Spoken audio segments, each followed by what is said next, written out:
भज गोविंदम भज गोविंदम गोविंदम भज मूढ़मते भज गोविंदम भज गोविंदम संप्राप्ते सन्निहिते काले नहीं नहीं रक्षति दुकृण करने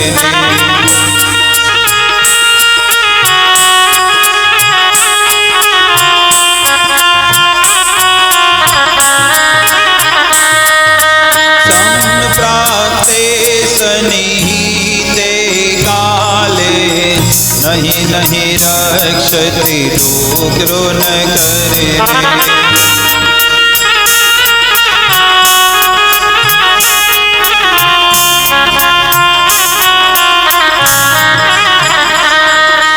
भज गोविंदम भज गोविंदम गोविंदम भज मूढ़मते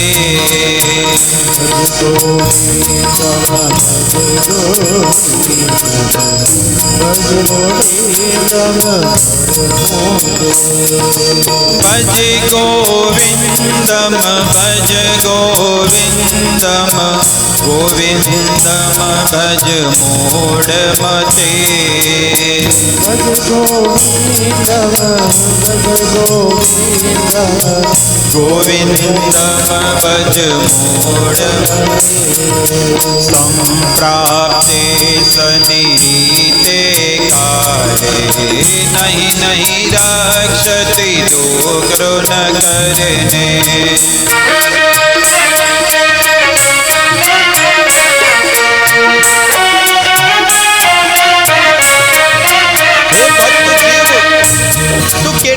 जन्मोथी आ जगत में अलग अलग जन्म लई चुक्यो छे क्यारे कीट क्यारे पशु पतंग क्यारे झाड़ना शरीर में अरे माना गर्भ में ते 9 महीना शयन कर्यो हवे तो तू सुधरी जा अरे ते भगवान ने वचन आप्યું तो के हूँ तारू भजन करीश प्रभु पण तू ये भूली गयो એટલે કે તું ક્યાં સુધી આ માયામાં પડ્યો રહીશ હવે તું ભજન કર ભક્તિ કર અને આત્માનું કલ્યાણ કર એટલે કે છે કે ભજ ગોવિંદમ ગોવિંદમ ભજ મૂઢમતે અને આ વાત કોણ કહે છે આદિ ગુરુ શંકરાચાર્ય જેને કેટલા બધા મઠની સ્થાપના કરી શ્રીંગેરીમાં જે એમનું મુખ્ય સ્થાન જે છે ને એ દક્ષિણ ભારતમાં શ્રીંગેરીમાં છે આજે પણ એ છે ક્યારેક દર્શન કરવા જવું જોઈએ એ શંકરાચાર્ય કે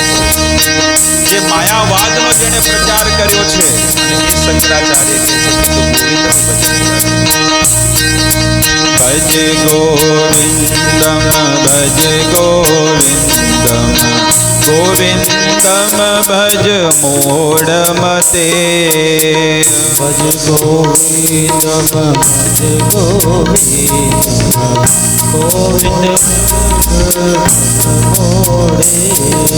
संप्राप्ते सन्निहिते काले नहीं नहीं रक्षति दुकृण करने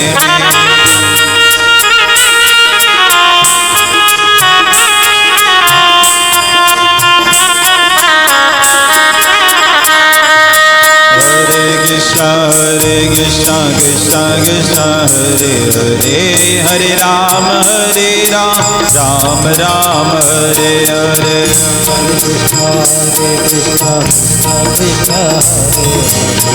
Hare Ram Hare Krishna Krishna Krishna Hare Hare Hare Ram Ram Ram Hare Hare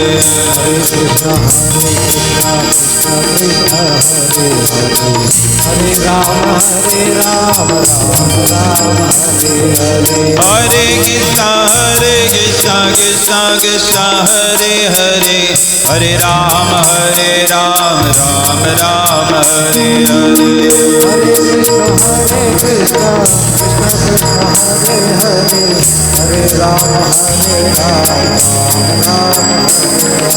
Hare Krishna Krishna Krishna Hare Hare Hare Rama Hare Rama Rama Rama Hare Hare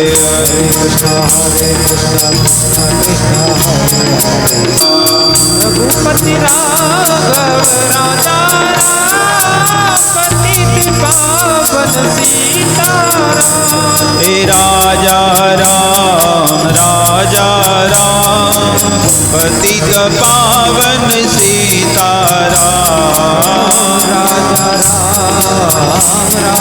Ram पतित पावन सीताराम बोलो रघुपति राघव राजा राम पतित पावन सीताराम रघुपति राघव राजा पतित पावन सीताराम हे राते निंद्रा दिवसे का यारे भज सो सीताराम राते निंद्रा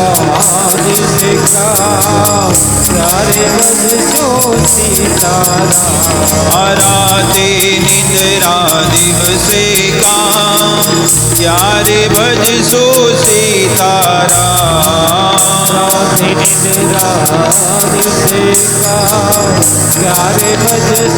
सीताराम हाँ श्री राम जय जय राम श्री राम जय जय राम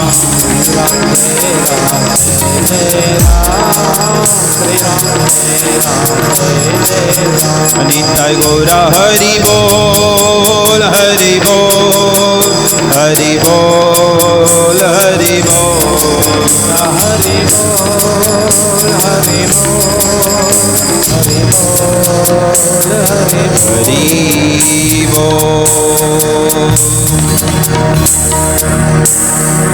શંકરાચાર્ય આદિ ગુરુ આ વસ્તુ કહે છે કે ભજ ગોવિંદમ ગોવિંદમ ભજ મૂઢ મતે. હે મૂઢ મતે, તારો સમય મત બગાડ અને તું એક એક ક્ષણને ભગવાનની સેવામાં લગાડી દે. જેટલો સમય તમે પ્રભુ સેવામાં લગાડો, કાળ ઉપર તમારો કોઈ અધિકાર નથી. કાળ તમારું કાંઈ નહીં કરી શકે. અને જેટલો સમય તમે ભૌતિક જગતમાં વાપર્યો તો કાળ તમને ખાઈ રહ્યો છે. મોતથી તમે નજીક છો. એટલે મરવાનું તો છે જ દરેક જીવને મરવાનું છે. પણ મરો એના પહેલા અમર બની જાઓ. મરો એના પહેલા આ શરીરથી જ તમે અમર બની જાઓ. ભગવાનની ભક્તિ એટલી શુદ્ધ અને પવિત્ર છે કે જો કોઈ જીવાત્મા આ સંસારમાં ભજન કરે ને, એનું વર્ણન વેદમાં બતાવેલું છે. તમે ક્યારેક સાંભળ્યું હોય, કદાચ કોઈએ ન પણ સાંભળ્યું હોય, પણ શ્લોક સાથે હું તમને કહું. માલી હયા કરે સે બીજ આરોપણ, શ્રવણ કીર્તન કરે જલ એ સિંચ. શું કે છે? માલી હૈયા કરે. બગીચામાં એક માળી હોય છે, માળી. અને માળી શું કરે છે? એને પાણી આપે છે. છોડને શું આપે? પાણી આપે. બીજી વસ્તુ શું આપે ખબર છે? એને બાઉન્ડરી હોય છે, ખબર છે? અહીંયા પેલા નગરપાલિકા વાળા હવે કેટલા લોબા બધા ઉગાડ્યા. સદભાવના ગ્રુપ છે ને, એને આપ્યું છે ને. હા, નગરપાલિકા નથી આપ્યું, પણ સદભાવના વાળા આપ્યું છે. મોટા અક્ષર નગરપાલિકા નામ આવી ગયું છે, પણ સ્પોન્સર કોણે કર્યું છે? દાતા તો સદભાવના વાળા છે. તો તો એની આજુબાજુ શું છે, ગ્રીન નેટ અને લોખંડની જાળી લગાડી છે. એ ધારે ને તો ખાલી એકલા ઝાડ લગાડી શકતા હતા, તો જાળી શું કામ લગાડી છે બોલો? ગાય, કૂતરા, જે બધા બધા પશુ છે ને એને એનાથી રક્ષા થાય એટલા માટે. એટલે આ વસ્તુથી તમને કંઈક શીખવા મળે. શાસ્ત્ર પણ એ જ કહે છે કે માલી હયા કરે છે એ બીજ આરોપણ, શ્રવણ કીર્તન કરે જલય સિંચન. જેમ બગીચામાં એક માળીએ છોડ ઉગાડી હોય ને, એ છોડ બહુ કુમળું છે તો એની રક્ષા માટે વાડ કરવી પડે, વાડ. એવી રીતે ગુરુ જે છે ને, ગુરુ આપણા આધ્યાત્મિક ગુરુ એ આપણા હૃદયમાં શું ઉગાડે છે? ભક્તિનું બીજ ઉગાડે છે. અને એ ભક્તિના બીજને કોઈ એવા જીવજંતુ ખાઈ ન જાય એટલે એને વાડ કરવી પડે. એ વાડ શું છે ખબર છે? ભક્તોનો સમૂહ, ભક્તોનો સંઘ જે હોય ને, ભક્તોનો સંઘ એ જ એક બાઉન્ડ્રી છે. અને ભક્તોના સમૂહમાં તમે રહેશો ને તો કોઈ દાડો તમારું ભક્તિનું બીજ બાતલ નહીં જાય. તો આ ભક્તિ જેમ છોડ જે છે, નાનકડું છોડ, એને તમારે વધારવું હોય તો શું કરવું પડે? તો કે એ છોડને પાણી આપવું પડે અને બીજું સૂર્યપ્રકાશ. આ બે વસ્તુ આપવી પડે. તો આ હૃદયમાં ભક્તિનું બીજ વાવ્યું કોણે? ગુરુએ વાવ્યું. ભક્તોના સંગમાં એની રક્ષા થઈ. અને એને બે વસ્તુ આપો રોજ. શું આપો? શ્રવણ અને કીર્તન. આ શ્રવણ શું છે? એનું પાણી છે. જેટલું તમે સાંભળો એટલી તમારી ભક્તિ વધશે. ઘરે બેઠા રહો તો એટલે કે રોજ શિવ પુરાણ અભળ્યું જ છે, રોજ રામકથાઓ અભળી જ છે, રોજ ભાગવત અભળ્યું જ છે, એનું એ જ આવે છે. પણ તમે સાંભળો છો ને તો તમારા જીવનમાં પરિવર્તન આવે ને આવે. તમે આ 6 દિવસથી કથા સાંભળો છો, આજે 6થો દિવસ છે. હૃદય પર હાથ મૂકીને કહો કે કેટલો પરિવર્તન આવ્યો હશે.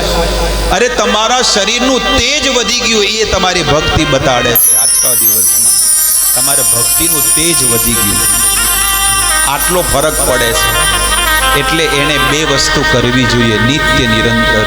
જો ભક્તિનું બીજ ઉગાડ્યું છે ને તો એને બે કામ તો કરવા બહુ જ જરૂરી છે. શ્રવણ અને કીર્તન.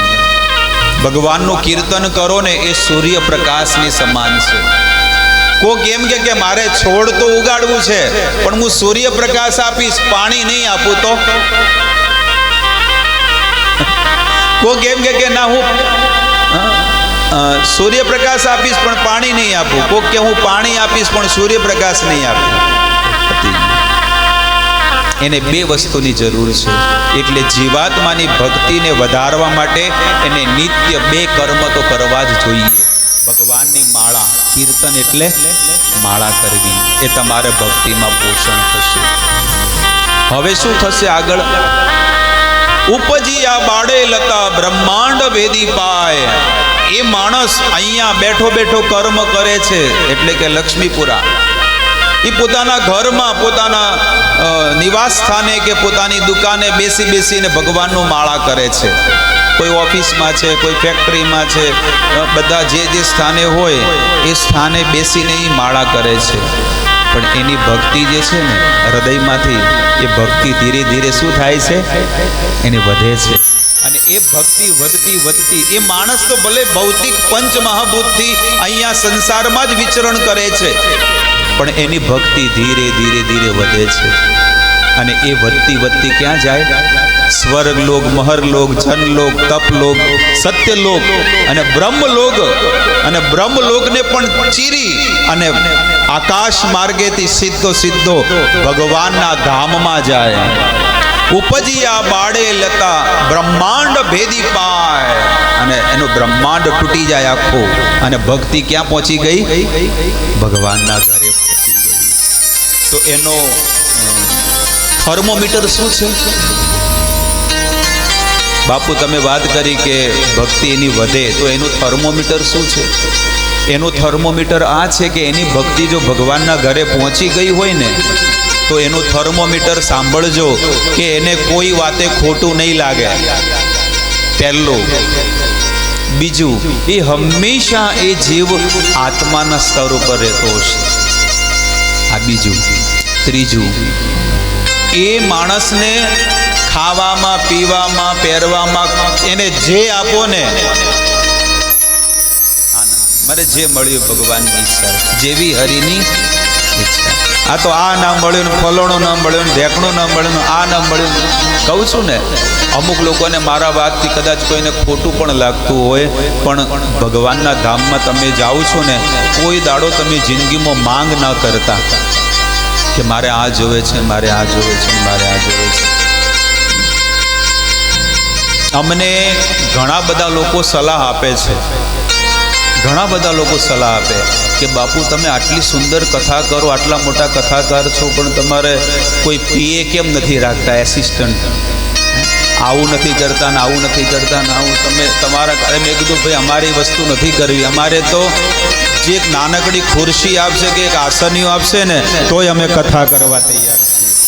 કારણ કે ગુરુએ એ ગુણ આપ્યા છે કે તમે જે સ્થિતિમાં તમને સામેવાળા વ્યક્તિ આપે ને એ સ્થિતિમાં રહીને તમે લોકોને શિક્ષા આપો, ભજન આપો. આ વસ્તુ ત્યાં નહીં હોય. અહીંયા આ જગતમાં બાહરિક દેખાવો છે. મોટી કાર આવે 25 લાખની, 50 લાખની કે મોટી 2 કરોડની BMW આવે અને બધા વાટ જોવે અને ફૂલોના શું કરે, નાખે, અને પછી મોટા બાપજી આવે એટલે લોકોને લાગે મોટા કથાકાર છે. અને પેલા નાના બાપજી આવે, આપણે આયાના પહેલાં અહીં બેસી ગયા હોય તો કે આ કેવા છે, કે આ નાના બાપજી છે. આ ભૌતિક આપણી ધારણા છે. પણ તમે જુઓ, જે વ્યક્તિ બોલે છે ને, કોઈ પણ વ્યક્તિ, એનું હૃદય અને જીવન પરિવર્તન થાય ને, એ સાચા સંત કહેવાય છે. બાકી બહારિક દેખાડવાવાળા તો દુનિયામાં બહુ બધા છે, એનાથી કોઈનું પરિવર્તન નથી થતું.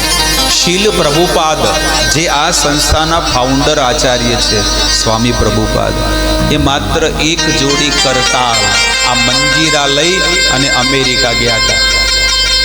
કેટલા વર્ષની ઉંમર હતી એમને? એમનું જીવન ચરિત્ર વાંચો તો 70 વર્ષના હતા. 70 વર્ષનો ઘરડો વ્યક્તિ ઊભો થઈને બાથરૂમમાં ન જઈ શકે, પણ એ ક્યાં ગયા? અમેરિકાની ધરતી પર ગયા. અને એમની પાસે ખાલી એક ગ્રંથ હતો, ભગવદ્ ગીતા, અને એક છત્રી, પેલી લાંબી નહીં આવતી ઓકા દંડાવાળી, એ લાંબી છત્રી, અને એક ટિફિન હતું, કુકર, 3 ડબ્બાવાળું કુકર લઈને ગયા હતા. બસ જાતે રસોઈ બનાવે, એકમાં ભાત મૂકે, એકમાં શાક, એકમાં દાળ. બંગાળી હતા એટલે રોટલી તો ખાતા નહીં, પણ દાળ ભાત ને શાક બંગાળના હતા.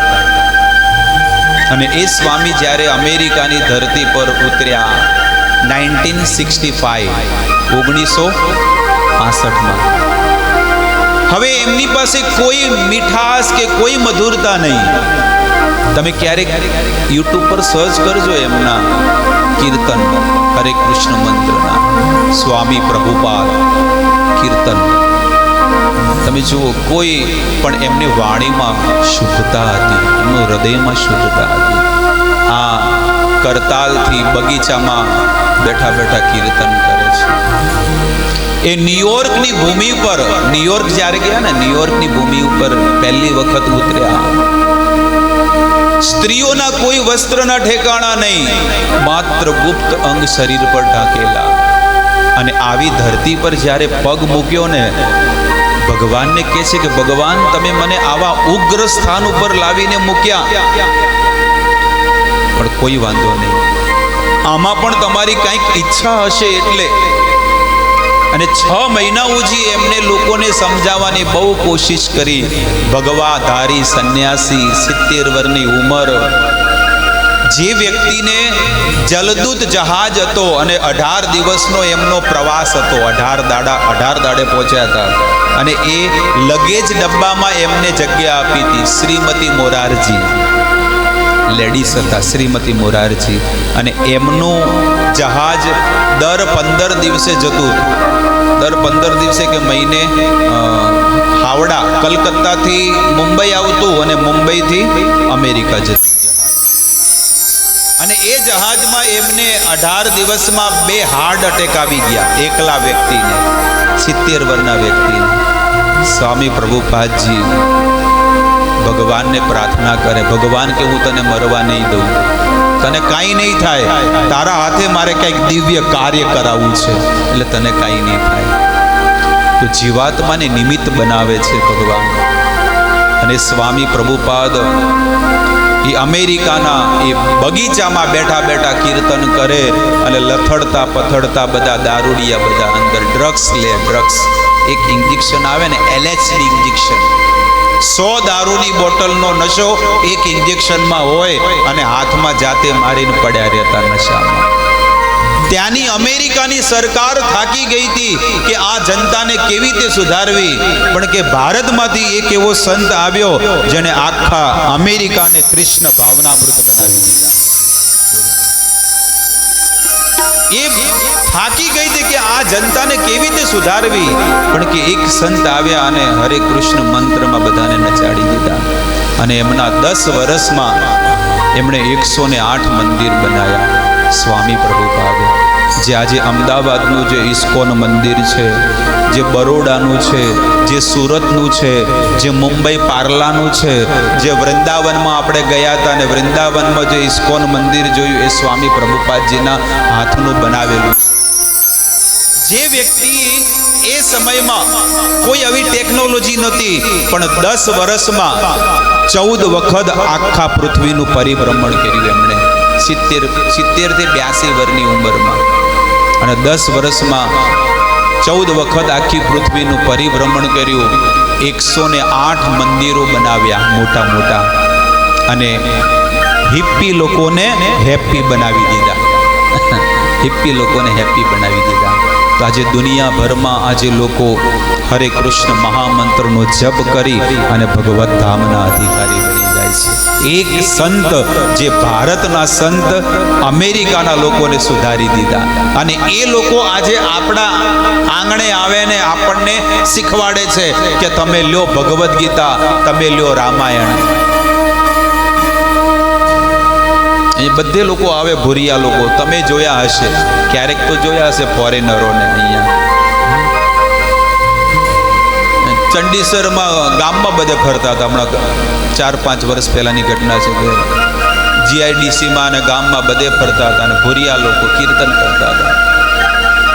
આપણે એ લોકોને શીખવાડવું પડે, કારણ કે આપણે સનાતન ધર્મી છીએ, પણ એ લોકો આપણને શીખવાડે છે કે તમે ભાઈ ભજન કરો, અમે તો અજ્ઞાની હતા.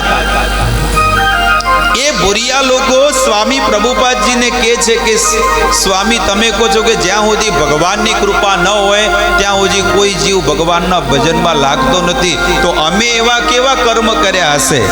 ત્યારે સ્વામી કીધું કે તમે મારા જેવા શુદ્ધ સંતનો સંગ કર્યો એટલે તમારા જીવનમાં પણ ભક્તિ આવી. આજે લાખો કરોડો લોકો કૃષ્ણ ભક્તિ તરફ દોડ્યા છે આખી દુનિયામાં, તમે જુઓ. એટલે ભારતની અંદર કંઈક સત્વ છે. આજે આખી દુનિયા જે છે ને એ ભારતને નમન કરે છે, વંદન કરે છે. અને એનો અનુભવ તમે જો આજે પણ આ ભારત દેશની અંદર ભારતની નારી આજે સવારમાં ઉઠીને કીડિયારું પૂરે છે, ગાયોને ઘાસ ચારો નાખે છે, કૂતરાને રોટલા બનાવે છે. આ ભારત દેશની અંદર આ આસ્થા છે, આ ધર્મ છે. બાકી બાર દેશમાં કાંઈ આવું થતું નથી. બાર દેશ તો બધો એક અધોગતિમાં જીવન જીવી રહ્યા છે બધા. ભારતની અંદર કંઈક સત્વ છે. કોરોનામાં તમે જુઓ કે કોરોનામાં મોટી મોટી સંસ્થાઓ, મોટા મોટા જેટલા પણ ટ્રસ્ટીઓ હતા, જે બી હોય, મોટા મોટા ટ્રસ્ટ ચાલતા હોય, એ લોકોએ પોતાના મંદિરને એના બધા દરવાજા ખોલી દીધા અને બધાને બનાવીને પ્રસાદ અને ભોજન ખવડાવતા હતા આ ભારત દેશની અંદર. અને જુઓ બાર દેશમાં મોટા મોટા મેગા મોલ જે છે ને એ બધા લૂંટાઈ ગયા. એટલે ભારત દેશ જે છે ને એની અંદર સત્વ છે, ધાર્મિકતા છે, પવિત્રતા છે. આપણે માત્ર આપણો માર્ગને ચેન્જ કરવાનો છે. જે ભૌતિક જીવનમાં ભૌતિક જગતમાં આપણે જીવન જીવીએ છીએ, બસ એ જ જીવન ભગવાન માટે જીવવાનું છે. બસ જો ભગવાને 24 કલાક આપ્યા છે તો 2 કલાક માત્ર તમે ભગવાન માટે તમે આપો. બીજી કોઈ વસ્તુ નહીં. 2 કલાક તમે ભગવાન માટે આપો, તમે મૃત્યુ ઉપર વિજયની પ્રાપ્તિ કરી લેશો. ઉપજ્યા બાળે લતા બ્રહ્માંડ ભેદી પાય, પરવ્યોમ કૃષ્ણ ચરણ કલ્પ વૃક્ષે કરે આરોહણ. અને એ બ્રહ્માંડને ભેદી અને જ્યાં ભગવાન પરમાત્મા છે એમના ચરણોમાં એની ભક્તિ શું છે? ગોળ ગોળ વીંટાઈ રહી છે. અને એ વ્યક્તિ આ જગતમાં શું કરે છે? માળા કરે, ભજન કરે, અને લોકો એને કાળો કે ધોળો કે ગમે જેવો કે, પણ એને કોઈ ફરક નથી પડતો. ઉદાહરણ તરીકે નરસિંહ મહેતા. આપણને તો થોડુંક કોક કહી દે તો શું હાલત થાય છે? થોડુંક કોઈક, અરે તમે ખાલી આ રોડ પરથી ચાલતા હોય અને અશુબાનો ફૂલ વરસાદ આવે અને ખાબોચિયું ભરોણું હોય ને ગાડીવાળો ગાડી લઈ જાય અને થોડાક છાંટા ખાલી પેન્ટ ઉપર કે સાડી પર પડ્યા હોય તો એનો ચહેરો જોવા જેવો છે કે શું બોલે. વાળતો નથી શીખે, પીટ્યા શીખે, ચેવા હેડી છે કે નહીં? તરત જ એને મુખમાંથી એવા મંત્ર નીકળે, કારણ કે દર્શન કરીને આયા હોય એટલે મંત્ર બોલે. અને પેલા ખાબોચિયામાં એના મંત્ર અલગ હોય પાછા. એટલે આ જીવ આત્માના સ્તર ઉપર નથી. મંદિરમાં સત્સંગમાં બેઠા હોય ને તો આત્માના સ્તર પર થઈ જાય ને રોડ પર જાય એટલે શરીરના સ્તર ઉપર. તમે જો ભગવાનના ધામમાં જતા હોય દર્શન કરવા, સત્સંગમાં સાંભળે, સત્સંગમાં બેઠા હોય તો આત્માના સ્તર પર થઈ જાય. અને પછી રેલવેમાં સીટ ઉપર બેહે એટલે કોઈને ના બેહવા દે. આગે બેસ, કોઈને બેહવા મત દેજે. થેલો નીચે પડ્યો ને બેગ તો એ સીટ ઉપર મૂકી દે, કોઈને આપવા મત દેજો હો. આ આપણી સીટ છે. 3 મહિને કન્ફર્મ ટિકિટ મળી છે, નહીં બેહવા દે કોઈને, પૈસા ભર્યા છે. પણ જેવું તમારું ડેસ્ટિનેશન આવશે ને એટલે તમે ઉતરી જશો. કઈ સીટ લઈને જવાના નથી, ચાહે કોઈ પણ જગ્યાએ યાત્રા કરવા જાય. પણ લોકોને એવું છે કે આ મારું છે, મારું છે. અમુક લોકો એવા પણ છે કે જે દરવાજા ઉપર, જે મેન દરવાજો હોય ત્યાં ઊભા ઊભા હવા ખાતા હોય, કોઈક બેઠો, ના ના નહીં બેહવાનું, મારી સીટ છે. કોઈ બિચારું નાનું છોકરું 6 મહિનાનું લઈને ઊભી હોય બાઈ, કે કોઈ ઘરડો વ્યક્તિ છે, એને થોડી વાર બેસે તો શું વાંધો છે? ભલે બેસવા દો. આ આત્માના સ્તર ઉપર છે કે એના હૃદયમાં પરમાત્મા છે.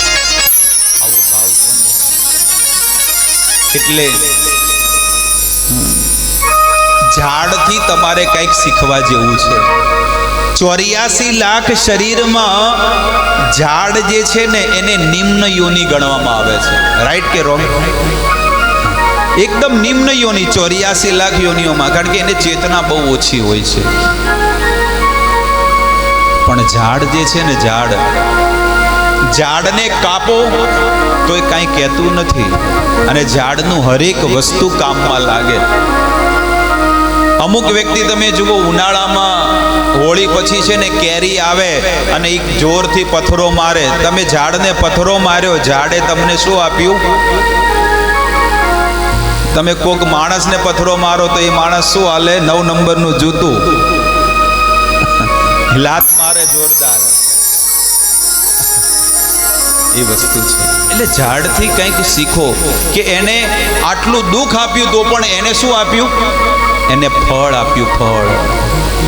એટલે કે છે કે ઝાડના શરીરમાંથી કંઈક, એના જીવનમાંથી કંઈક શીખો કે ઝાડ પોતે તડકો સહન કરે પણ એના આશ્રયમાં જે આવ્યો હોય ને એને છાંયડો આપે. આ શીખવા જેવું છે. તો મનુષ્ય જીવન એ ભલે જીવાત્મા આ જગતમાં જ કર્મ કરતો હોય, પણ એની ભક્તિ ભજન કરીને ભગવાનના ઘરે પહોંચી ગઈ છે, ભગવાનના ધામમાં.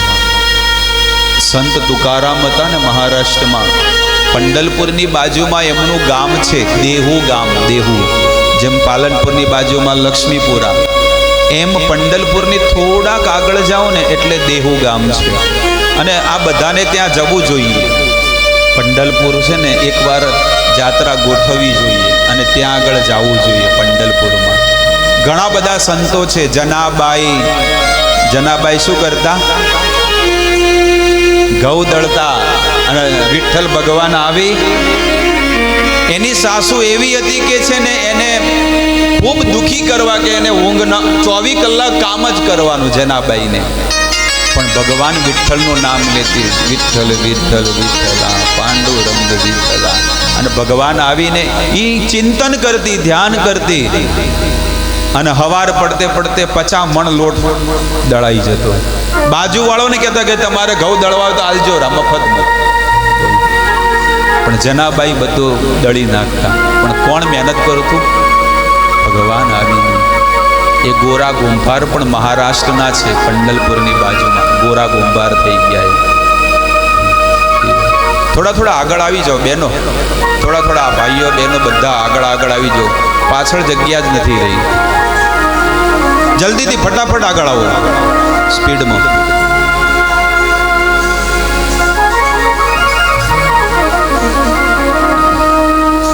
થોડા આગળ આવી જાઓ.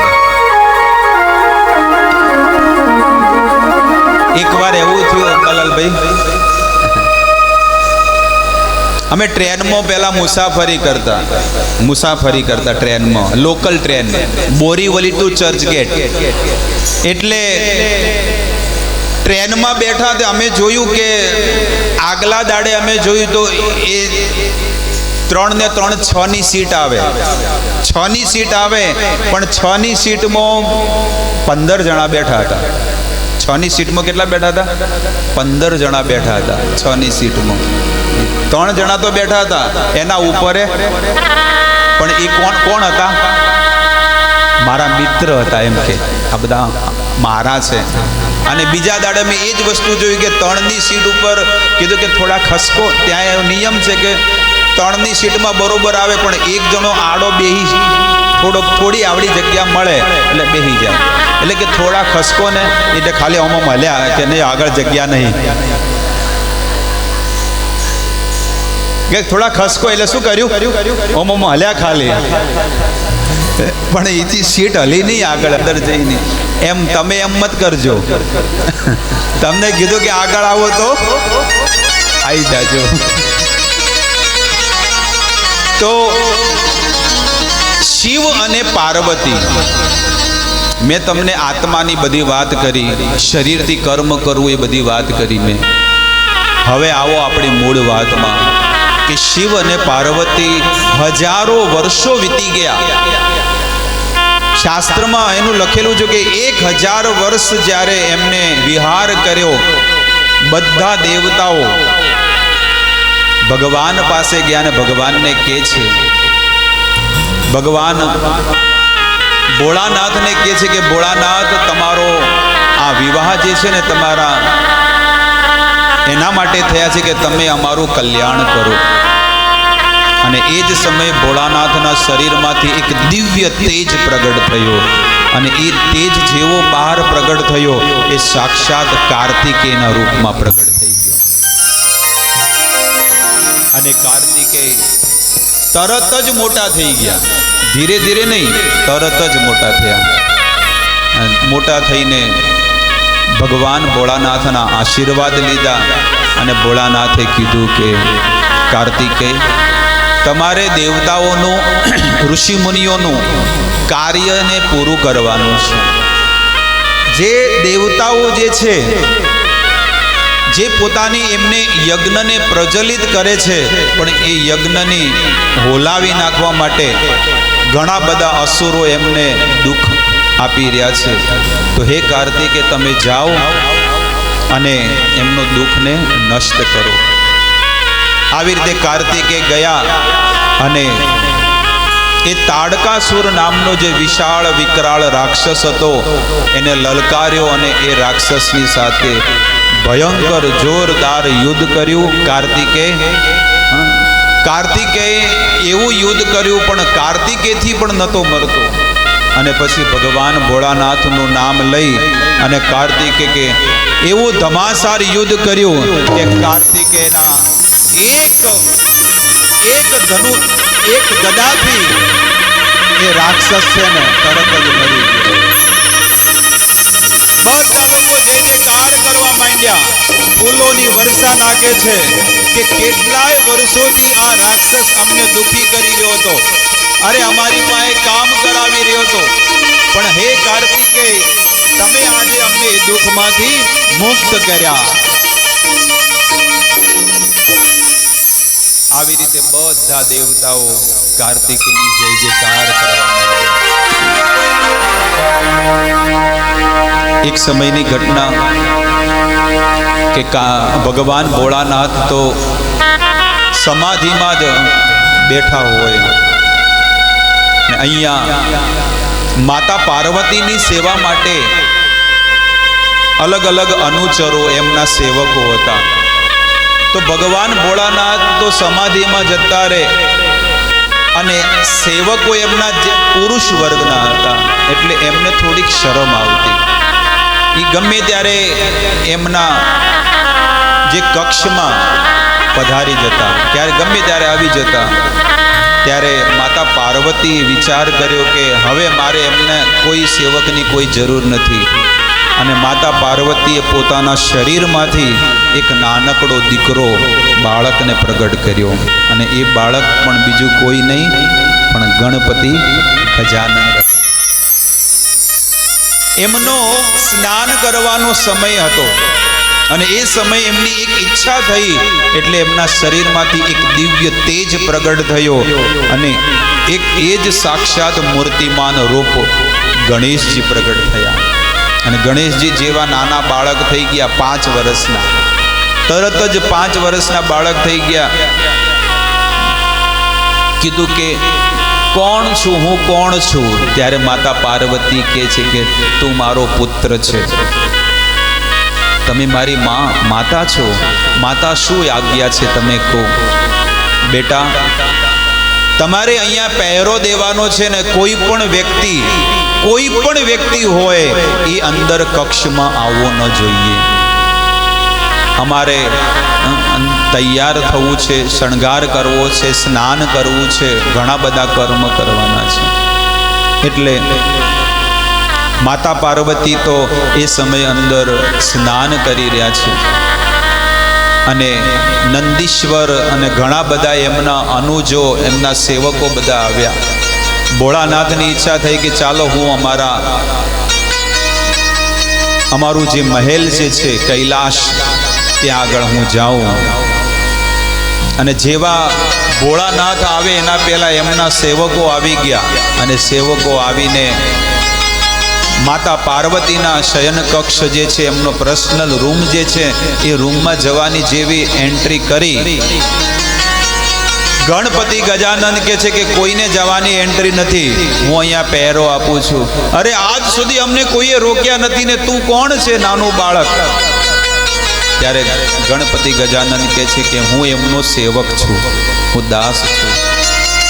એમને ન કીધું કે હું એમનો દીકરો છું, બસ હું એમનો સેવક છું. કારણ કે હું દાસ ભાવથી સેવા કરતા હતા ગણપતિ, એટલે એમણે કીધું કે હું એમનો સેવક છું પણ કોઈને જવા નહીં દઉં. નંદીશ્વર ભગવાન ભોળાનાથને વાત કરી પણ બાજુમાં ભગવાન વિષ્ણુ પણ હતા અને ભગવાન વિષ્ણુ કહે છે કે લાવો હું એને સમજાવું. અને ભગવાન વિષ્ણુ એમને સમજાવવા જાય અને એની સાથે પણ યુદ્ધ કર્યું અને ભગવાન વિષ્ણુનો પરાજય થઈ ગયો. ગણપતિ આગળ કોઈનું ન ચાલ્યું. નંદીશ્વર એમના જેટલા પણ અનુચરો હતા એ બધા યુદ્ધ કરે તોય કોઈનું ન ચાલ્યું. અંતે ભોળાનાથને લાગ્યું કે આ કોઈનાથી મેળ પડે એમ લાગતો નથી, હું જ જાઉં. અને ભોળાનાથ તો રફ એન્ડ ટફ, પહેલા કીધું જવા દો, ન જવા દીધા. તે ત્રિશૂળ હતું એ આમ નાખ્યું, માર્યું અને એનું ધડથી મસ્તક અલગ કરી દીધું તરત જ. એ જ સમયે માતા પાર્વતીને આ સંદેશો મળ્યો અને મા પાર્વતી જેવા આવ્યા અને ભદ્રકાલીનું રૂપ બનાવી અને એટલા ક્રોધે ભરાણા છે ને બધા દેવતાઓ ભોળાનાથને કહે છે, વિષ્ણુને કહે છે કે ત્રાહી મામ જો આ મા એનો ક્રોધ વધતો ગયો ને તો આખું બ્રહ્માંડ ફાટી જશે, તમે એને કંઈક શાંત કરો. અને એ જ સમયે ભોળાનાથ જે છે, બ્રહ્માજી અને વિષ્ણુના કહેવાથી ભોળાનાથ માતા પાર્વતીને શાંત કરે છે અને કીધું, માતા પાર્વતી કહે છે કે આ મારો દીકરો છે, તમે એને ગમે તે કરીને જીવતો કરો, નહીં તો હું આ સંસારને રહેવા નહીં દઉં. માતા પાર્વતીની ઈચ્છાથી ભોળાનાથે એને જીવતો કર્યો. લગભગ આ સંસારમાં જે લોકો શાસ્ત્રનું જ્ઞાન ન હોય અને ક્યારેક સાંભળ્યું હોય, પિક્ચરમાં જોયું હોય કે ટીવીમાં જોયું હોય કે ગણપતિને મસ્તક કાપ્યું તો કોનું લગાવ્યું હતું? હાથીનું લગાવ્યું હતું. પણ હાથીનું નહોતું લગાવ્યું. પુરાવા સાથે આ શિવ મહાપુરાણમાં લખેલું છે. ભગવાન ભોળાનાથે કીધેલું કે હે નંદી, આ કૈલાસ માર્ગે તું જાય ને એટલે સવારમાં જે એટલે કે જે પરોડિયામાં જે પહેલો જ જીવ આવે એટલે કે મનુષ્ય આવે ને એનું મસ્તક કાપીને લાવવાનું છે.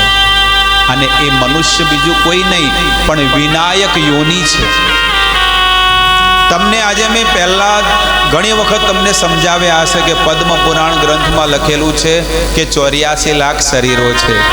જલજા નવલક્ષાણી સ્થાવરા લક્ષ વિશંતિ ક્રિમ્યો રુદ્ર સંખ્યાકા પક્ષીણામ 10 લક્ષણમ. 10 લક્ષણમ એટલે કે 10 લાખ, રુદ્ર એટલે કે 11 લાખ અને મનુષ્ય 4 લાખ મનુષ્ય યોની છે.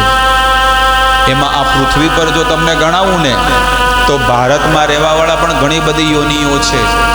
કિન્નર યોની છે, કિન્નર. મનુષ્યમાં નર યોની અને માદા યોની, સ્ત્રી યોની.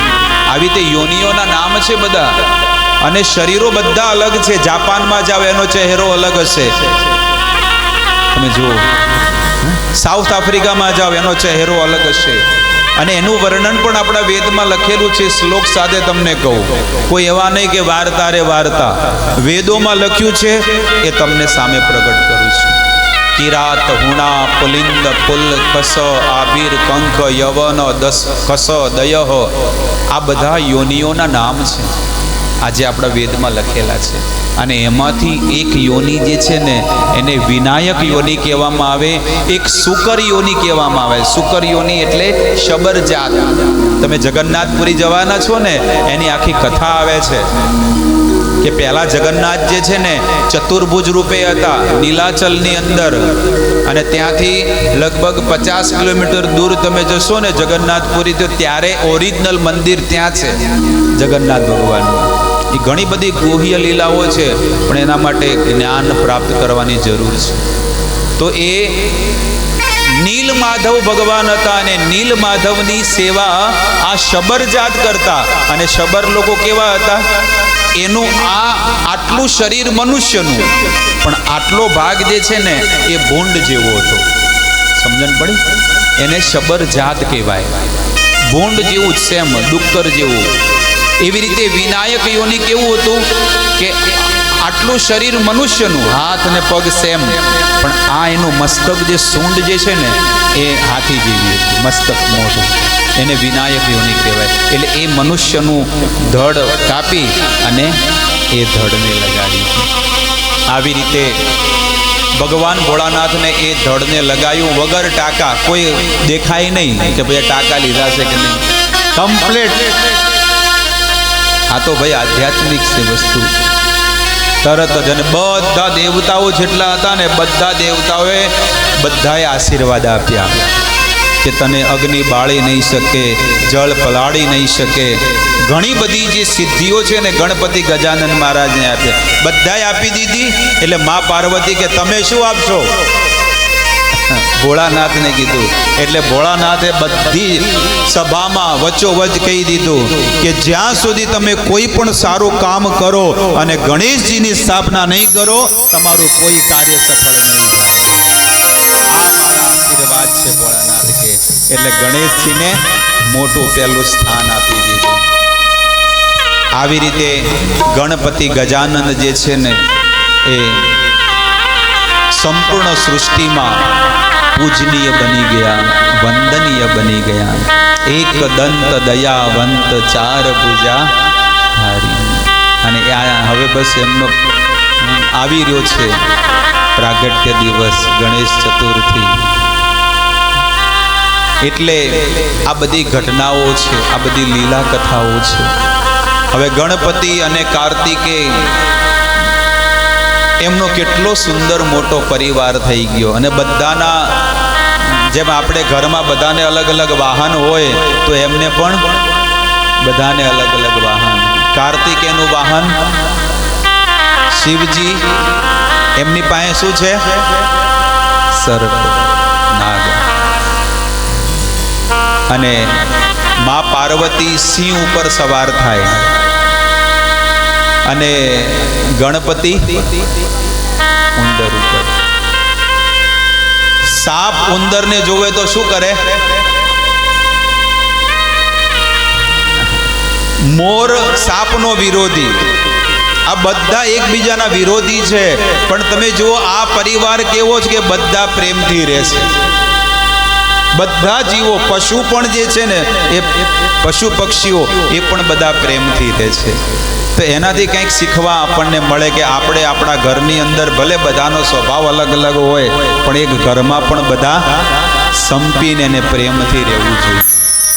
ન કે સાપ ઉંદેડાને જુએ તો રાખે. એ તો શિવજીને ગળામાં શિવજીને કે થોડી વારમાં આવું ઉભા રહો,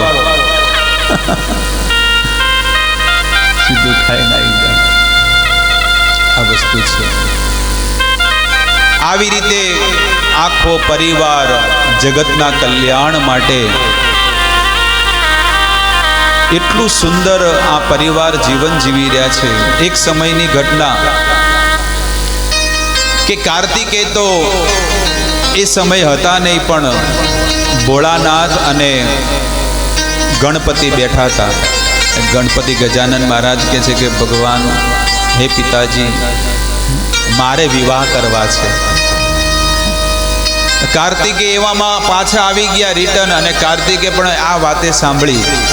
એટલે કાર્તિકે કે જ્યાં સુધી હું મોટો ભાઈ છું ને તારે વિવાહ કરવા છે, એટલે હવે બે ભાઈઓને કેવી રીતે મનાવવા? એટલે ભોળાનાથ કહે છે કે એક કામ કરો, હવે હું ગણપતિને કહું તો ગણપતિને ખોટું લાગે, અને કાર્તિકેયને કહું તો કાર્તિકેયને ખોટું લાગે. તો બે જણાને શરત મૂકી કે આ પૃથ્વીની 7 પરિક્રમા કરીને જે પહેલો વહેલો આવે એને હું લગ્ન કરાવીશ. કાર્તિકે તો તૈયાર થઈ ગયા, પણ પેલા ગણપતિ કે હવે મારું તો વાહન આટલું નાનું ઉંદર, અને એ ક્યાં દોડી શકે? એટલે આ શરત મૂકીને અમને કોઈ મેળ પડતો નથી. અને નારદ મુનિ એ સભામાં કૈલાસ પર આવ્યા અને ગણપતિ ગજાનનને જોયા. ગણપતિને કહે છે, કેમ ભાઈ બેટા તમે અહીંયા બેઠા છો? એ કે મારો ભાઈ તો પરિક્રમા કરવા આગળ જાય છે. તો કે તમે જાઓ ને, બધી વાત કરી. એટલે કે હું તો ન જઈ શકું, મારી કોઈ શક્તિ નથી. ત્યારે ગણપતિને બહુ સુંદર ઉપદેશ આપ્યો. નારદ મુનિ કહે છે કે ભોળાનાથ અને માતા પાર્વતી છે ને, એ તો સંપૂર્ણ જગતના માતા પિતા છે. તમે એની 4 પરિક્રમા કરી લો, તમને પૃથ્વીની 7 પરિક્રમાનું ફળ મળી જશે. અને ગણપતિ ગજાનંદ તરત ઊભા થયા અને માતા પાર્વતીને ભોળાનાથ જ્યાં બેઠા હતા ને એમની 4 પ્રદક્ષિણા કરી દીધી. જેવી 4 પ્રદક્ષિણા કરી, એ જે પ્રદક્ષિણા કરતા હતા ને, ધીરે ધીરે કાર્તિકે જે આખા સંસારની પ્રદક્ષિણા કરી રહ્યા હતા, એને એમ જ લાગતું હતું કે આ ગણપતિ મારાથી આગળ કેમ જતા રહ્યા. એને એવો અનુભવ થતો હતો, કારણ કે એ માતા પિતાની 4 પરિક્રમા કરી રહ્યા હતા. હજી એ તો નાની પરિક્રમા કહેવાય ને. બસ અહીં ઓલા કાર્તિકેયને એમ લાગ્યું કે આ તો મારાથી આગળ નીકળી ગયો, આ આવ્યો ક્યાંથી, કેવી રીતે થયું, શું થયું, કાંઈ નહીં. એના પહેલાં તો અહીંયા એમાં બધી કથા આવે છે કે ગણપતિના વિવાહ પણ થઈ ગયા રીતિ સિદ્ધિ સાથે, અને એમના દીકરા પણ થઈ ગયા, અને કાર્તિકે પછી આયા હાથ વખત પ્રદક્ષિણા કરીને આવ્યા. તો અહીંયા તો ગણપતિને અને કાર્તિકેયને જ્યારે આ વાત ખબર પડી, જ્યારે આયા એટલે તો એમને તો અહીંયા તો વિવાહ થઈ ગયા ને બધું થઈ ગયું. કાર્તિકેય રિસાઈ ગયા. શું થઈ ગયા? રિસાઈ ગયા. અને રિસાઈને એ કૈલાસ એટલે કે ઉત્તર તરફ આવ્યો, અને એ દક્ષિણ દિશામાં જતા રહ્યા, ઉલટા. ક્યાં આગળ? મલ્લિકાર્જુન. ક્યાં આવ્યું? દક્ષિણ ભારતમાં એક સ્થાન છે ક્રોંચ પર્વત. શાસ્ત્રમાં તો લખેલું છે એ સમયે એનું નામ હતું ક્રોંચ પર્વત. અને એ ક્રોંચ પર્વત ઉપર જઈ અને કાર્તિકે ત્યાં જઈને તપ કરવા માંડ્યા, રિસાઈને, કે હવે હું ઘરે નહીં જાઉં કૈલાસમાં. એટલે એની આખી કથા આવે છે. એ કથા આપણે સાંભળશું. એ કથા હમણાં વેદમાં આવશે. તો માતા પાર્વતી અને શિવજી એમને મનાવવા જાય છે. તો આવી આ કૈલાસ ઉપર જે શિવ અને પાર્વતી અને ગણપતિનો આખો પ્રસંગ અહીંયા પૂરો થાય છે. એના પછી 12 જ્યોતિર્લિંગની કથા નંદિકેશ્વર 4 કુમારોને કહે છે, અને એ જ કથા બ્રહ્માજી નારદ મુનિને કહે છે. ભગવાનના 12 જ્યોતિર્લિંગની કથા કહે છે. આવો આપણે પણ સાંભળીએ. 12 જ્યોતિર્લિંગમાં સર્વપ્રથમ જ્યોતિર્લિંગ છે. 12 જ્યોતિર્લિંગમાં સર્વપ્રથમ જ્યોતિર્લિંગ આપણે ગુજરાતમાં સૌરાષ્ટ્રનું સોમનાથ મંદિર છે. સોમનાથ મંદિરનું નામ સોમનાથ કેમ પડ્યું એ આજે આપણે શિવ મહાપુરાણના આધારે કથાને સાંભળીએ. 12 જ્યોતિર્લિંગની કથા આપણે શ્રવણ કરીશું અલગ અલગ, આજે અને કાલે જેટલો સમય મળે એટલો. એક સમયની ઘટના છે કે દક્ષ પ્રજાપતિ એમની 27 કન્યાઓના વિવાહ ચંદ્રમા સાથે કરાવ્યા. 27 કન્યાઓના વિવાહ ચંદ્રમા સાથે કરાવ્યા. અને ચંદ્રમા જે છે ને, જ્યારે એમનું ગૃહસ્થ જીવન જીવી રહ્યા હતા, પણ સૌથી વધારે પ્રેમ જે છે ને એ રોહિણીને કરતા હતા. એમની 27 પત્નીઓમાં સૌથી વધારે પ્રેમ અને સ્નેહ એ રોહિણીને કરતા. એટલે બીજી બધી બહેનો જે છે ને એનાથી પ્રેમ બહુ ઓછો કરતા. એટલે આ બધી બહેનોએ પોતાના બાપાને જઈને, દક્ષ પ્રજાપતિને જઈને કહી દીધું. રાખડી બંધનમાં જાય ને એટલે જઈને કહી દીધું કે જો આવું થયું છે, અમને 27ની સાથે વિવાહ કર્યા છે, પણ એકને ખુશ રાખે છે અને બીજા બધાને દુખી રાખે છે. અમને બોલાવતા નથી, એને હાડી લઈ આલે તમને જે હોય. એટલે દક્ષ પ્રજાપતિ કહે છે કે એવું છે તો હમણાં રોટલા ખાવા બોલાવું. એટલે બોલાયા કે આવો જમાઈ રોટલા ખાવા, કેરીઓ ખાઈને જો. અને જમાઈ રાજ આવ્યા એટલે જમાડ્યા બરોબર પેટ ભરી. અને પછી એક બાજુ ખૂણામાં લઈ ગયા અને શું કીધું કે તમારી રાડ આવી છે,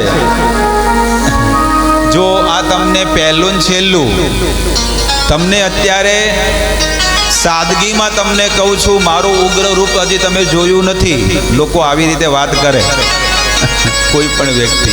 દક્ષ પ્રજાપતિએ આ જ વાત કરી કે ભાઈ હું તમને પહેલા ને છેલ્લા તમને સમજાવું છું, તમે સુધરી જાજો જો તમારે જીવવું હોય તો. એટલે આવો પધારો જસુભાઈ, આવો.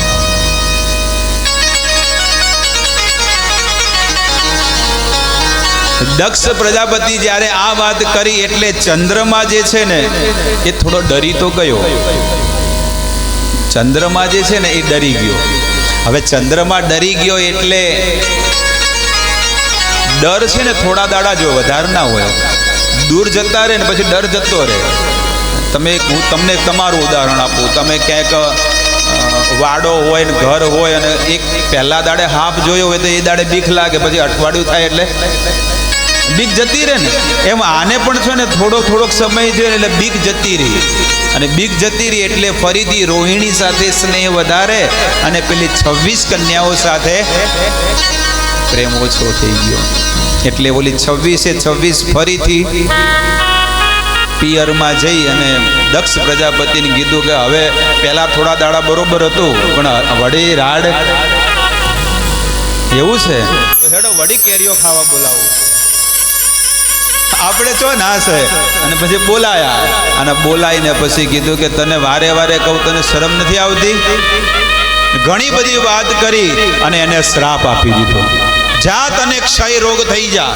ક્ષય રોગનો અર્થ છે કે તારું શરીર ધીરે ધીરે ક્ષય થઈ જાય, સમાપ્ત થઈ જાય તું. હવે આ વાત કરી એટલે ચંદ્રમા છે ને ધીરે ધીરે ઝાંખો પડી ગયો. તરત જ ઇમિડિયેટલી શ્રાપ આપ્યો ને દક્ષ પ્રજાપતિએ, તરત જ ચંદ્રમા ઝાંખો પડી ગયો અને આ આખા બ્રહ્માંડની અંદર છે ને એ અંધારું થઈ ગયું. હાવ પૂનમ એકમ બીજ તેજ ને બધું હતું ને. પહેલા ચંદ્રમાં આખો પૂર્ણિમાના રૂપે તેજોમય હતો. સર્વપ્રથમ સૃષ્ટિની વાત કરું, જ્યારે એમના વિવાહ થયા ને એના પછીની વાત. પણ જ્યારે એને શ્રાપ આપી દીધો ને એટલે રાતના અંધારું બધે થઈ ગયું આખી સૃષ્ટિમાં. બધા દેવતાઓ જે છે ને એ બ્રહ્માજીની પાસે ગયા અને ચંદ્રને લઈને ગયા કે આને આવો શ્રાપ લાગ્યો છે, હવે આને શ્રાપના નિવારણ માટે શું કરવું જોઈએ. એટલે બ્રહ્માજીએ કીધું કે તારો ઉદ્ધાર માત્ર ભોળાનાથ કરી શકશે, બીજું કોઈ નહીં કરે. એટલે ચંદ્રમાં કીધું કે તો પછી હું શું કરું, ક્યાં જવું. એટલે એમણે આશીર્વાદ આપ્યા કે તું સૌરાષ્ટ્રમાં અહીંયા આ પવિત્ર જગ્યા ઉપર જા, પ્રભાસ ક્ષેત્રમાં, અને એ જગ્યા ઉપર બેસી અને તું તપ કર ભોળાનાથ માટે. અને ભોળાનાથ માટે ચંદ્ર દેવતાએ હજારો વર્ષો સુધી જ્યારે એમણે તપ કર્યું અને તપ કરવાથી ભોળાનાથ એમની પર પ્રસન્ન થયા. અને ભોળાનાથ જેવા પ્રસન્ન થયા એટલે કે ચંદ્રમાને આશીર્વાદ આપ્યા. આ ચંદ્રમાની કથા આવે છે કે જ્યારે એ દેવતાઓ જે છે ને, દેવતાઓ બ્રહ્માજી પાસે ગયા અને બ્રહ્માજીને શું કહે છે ખબર છે કે બ્રહ્માજી આ ચંદ્રમાએ આવું કાવતરું કર્યું છે, આમ કર્યું. એટલે બ્રહ્માજીએ જે વાત કરી છે ને શિવ મહાપુરાણમાં લખેલું છે. શું કહે છે?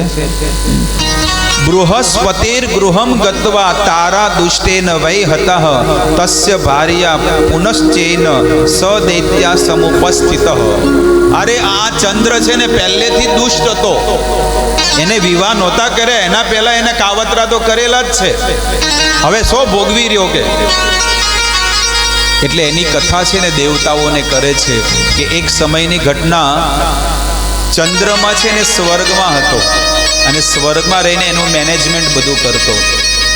હવે એણે એવું કર્યું કે બૃહસ્પતિ જે દેવતાઓના ગુરુ છે, બૃહસ્પતિની પત્નીનું નામ છે તારા, અને તારાને છે ને ભગાડીને લઈ ગયો. ચંદ્રમા શું કર્યું? તારાને ભગાડીને લઈ ગયો અને એની સાથે ઘણા વર્ષો સુધી વિહાર કર્યા. બૃહસ્પતિ જે છે ને કાંઈ કહી ન શક્યા. સજ્જન વ્યક્તિ હોય ને કાંઈ કહે નહીં.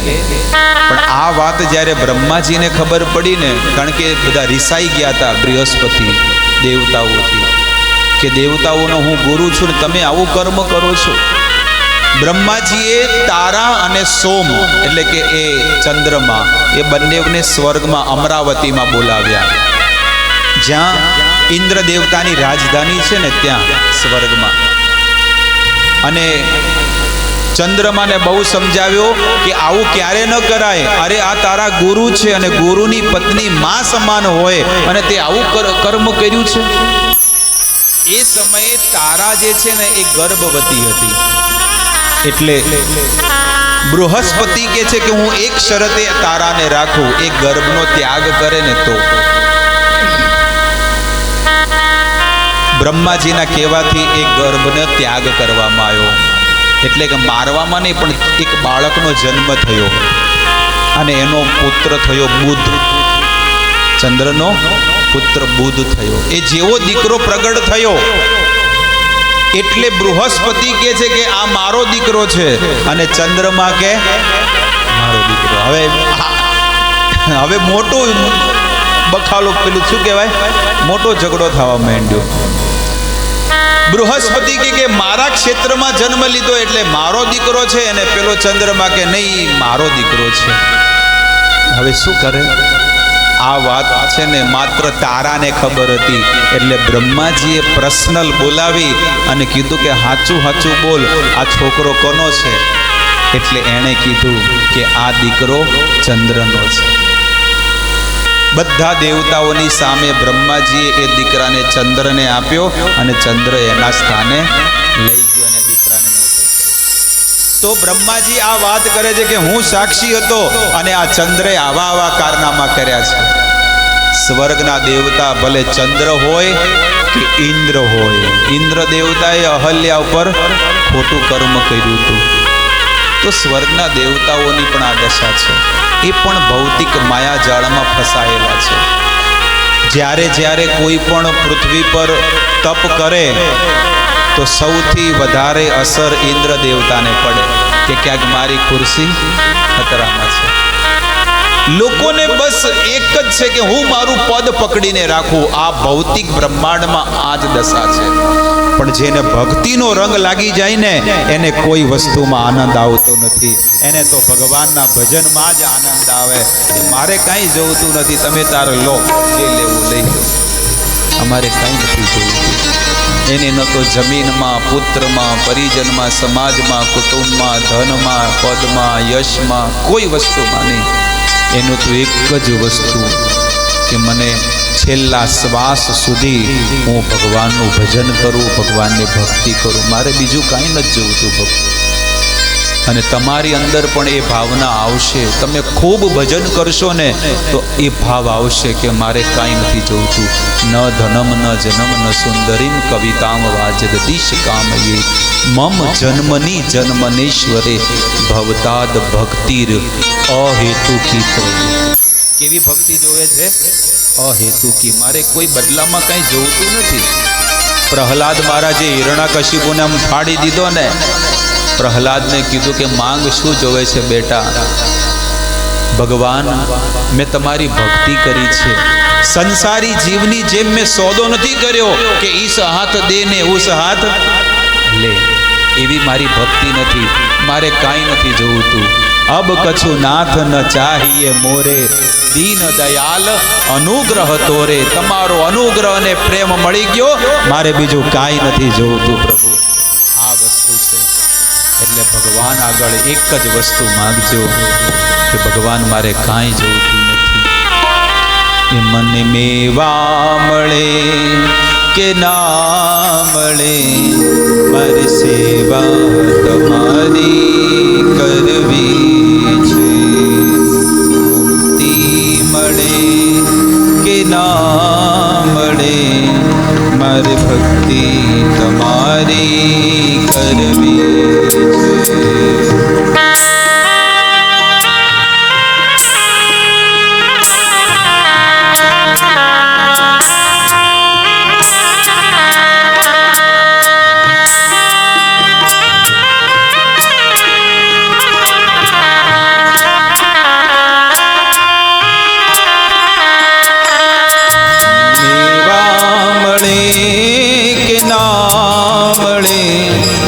સેવા તમારી કરવી છે.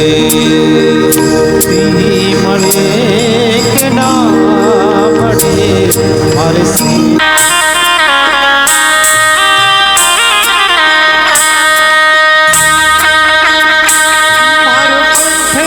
મધુરો હોય ભલે, મારો સુર બેસુરો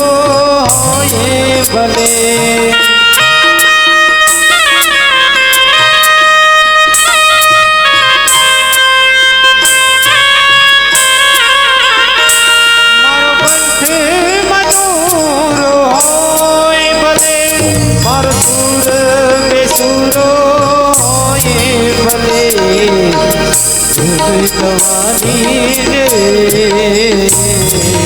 ભક્તિ તમારી કરવી છે મળે કે ના મળે મારે ભક્તિ તમારી કરવી છે.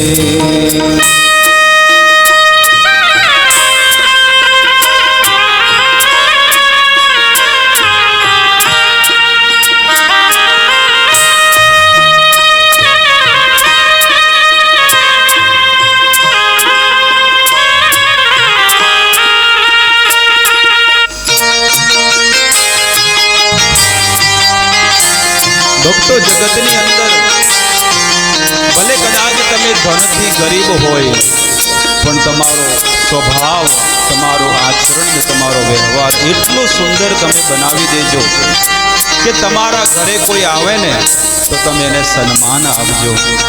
અરે ગરીબના ઘરે તો કદાચ જઈએ ને, ભલે ધનથી ગરીબ હોય પણ એના ઘર આંગણે લખેલું હોય કે ભલે પધાર્યા.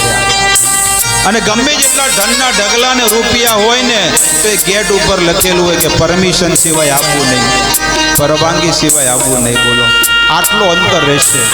એટલે કે છે કે ભલે કદાચ ભગવાને આપણને ધનથી ગરીબ આપ્યા, પણ આપણું હૃદય તો કેટલું ભાવવાળું છે એ જોવાનું છે.